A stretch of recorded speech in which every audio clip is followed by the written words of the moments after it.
भैया बहनों फुफाफीफ, इसके पहले आप कई दिनों से मेरी तिब्बत यात्रा पढ़ रहे हैं। आज इसको समाप्त कर दिया जाएगा। आज हम पढ़ेंगे भाषा कौशल। भाषा कौशल के अंतर्गत है भाषा अध्ययन।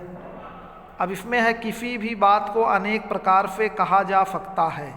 तो ये देख ही रहे हैं, सुबह होने से पहले हम गांव में थे, पौ फटने वाली थी और हम गांव में थे, तारों की छांव रहते हम गांव में पहुंच गए।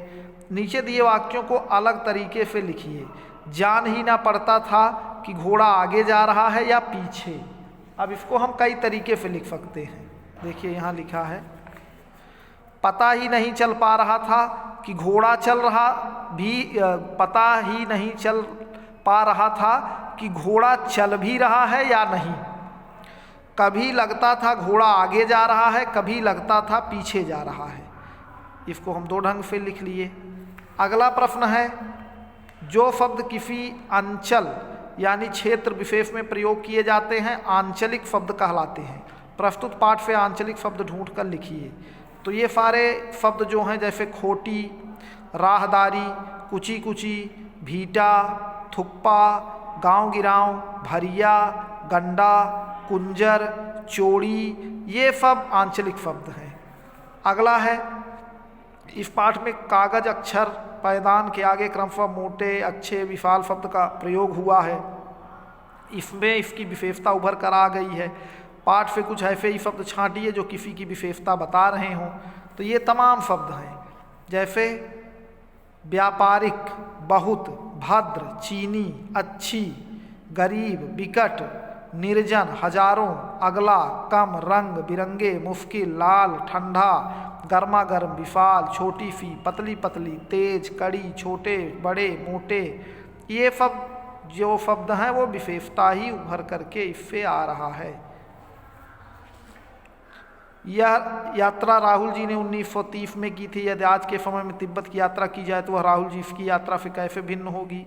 यदि आज के समय में वो यात्रा की जाए तो निश्चित रूप से हमें इतनी अधिक कठिनाइयों का सामना नहीं करना पड़ेगा जितना राहुल जी ने किया था, क्योंकि आज प्रौद्योगिकी और विज्ञान ने बहुत ही आसान तरीके से कार्य को सरल कर दिया है और विकास भी बहुत अधिक हो गया है सभी जगहों पर, जिससे इतनी अधिक कठिनाइयाँ नहीं होंगी। क्या आपके किसी परिचित को घुमक्कड़ी यायावरी का शौक़ है? उसके इस शौक़ का उसके जीवन पर क्या प्रभाव पड़ेगा? तो ये आप अपने मन से लिखेंगे। एक अपठित गद्यांश है, इसको पढ़ करके उत्तर देना है। पीछे ये गद्यांश लिखा गया है। इसके जो जो प्रश्न हैं उनके उत्तर मैं आपको बता दे रहा हूँ, आप पढ़ लीजिएगा। कौन सी आपदा को सुनामी कहा जाता है?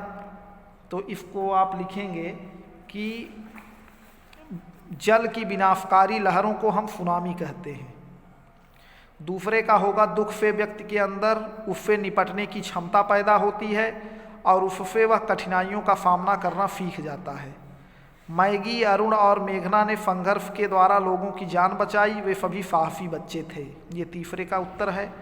चौथा, दृढ़ निश्चय के लिए बुलंद इरादे जैसा शब्द प्रयोग किया गया है। बुलंद इरादे। और इसका शीर्षक आप प्राकृतिक आपदा कह सकते हैं, प्राकृतिक दंड कह सकते हैं, भयंकर सुनामी कह सकते हैं, तमाम शब्द प्रयोग कर सकते हैं। इस तरह से ये पाठ समाप्त हुआ भैया बहनों। अब अगला पाठ हम कल शुरू करेंगे। इसको लिख लीजिएगा। अपने मन से कहीं कठिनाई हो तो अपने मन से भी पढ़ लीजिएगा। धन्यवाद।